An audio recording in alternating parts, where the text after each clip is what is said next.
Pete Doherty was once the poster boy for indie music but also one of the industry's most notorious junkies, famed for his drug-fueled public antics in the late 90s and noughties. The former Libertines and Baby Shambles frontman, 44, is now almost unrecognizable as he distanced himself from the rock and roll lifestyle, leading a mostly sober and quiet existence in Normandy, though decades of substance and alcohol abuse have taken their toll on his body. In the BBC's new Louis Theroux interviews series, the documentarian is invited into Pete's quaint residence in the small town of Étretat in rural France, where he lives with his wife and Poutamadre's bandmate Katya Davidos, and their 6-month-old daughter, Billy May. The Can't Stand Me Now hitmaker opens up about his colorful past and how it's had a detrimental effect on his health. In the documentary, Pete and Louis are filmed having a discussion when the musician proceeds to cough, clutch his chest and groan in pain.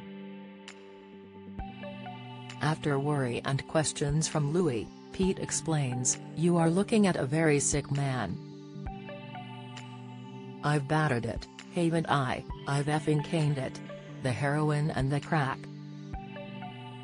I surrendered to that, and then it was cocaine and the smoking and the alcohol, and now it's cheese and the saucisson, and the sugar in the tea." As reported by The Independent, Pete continues, "It's all gotta go. They told me a little while ago if you don't change your diet then you're gonna have diabetes and cholesterol problems. Death's lurking, you know what I mean? That's why I carry that stick." The star seems doubtful that he will live to see his baby girl grow up and start a family of her own, and tells Louis that he would love to hear her say her first words. Pete also reveals he currently takes blockers that would prevent heroin from taking effect, and still get tingles thinking about taking drugs, but is able to talk about it rather than running off and scoring. The singer has been mostly clean since late 2019, and credits musician Frédéric Lowe for lifting him out of the darkness that may have otherwise consumed him again. Pete covered one of his songs, called Inutile or Dusage, which means useless and all used up, in early 2020 and really resonated with it. Last year, he told The Mirror, "I got really emotional when he played it to me, it really hit home. I was giving up hard drugs and feeling effed really. The best way to describe it for me is like being hit by a bus. It's still a bit of a struggle but the obsession does lift and it's getting easier. But at the time it hadn't quite lifted and it was really tough."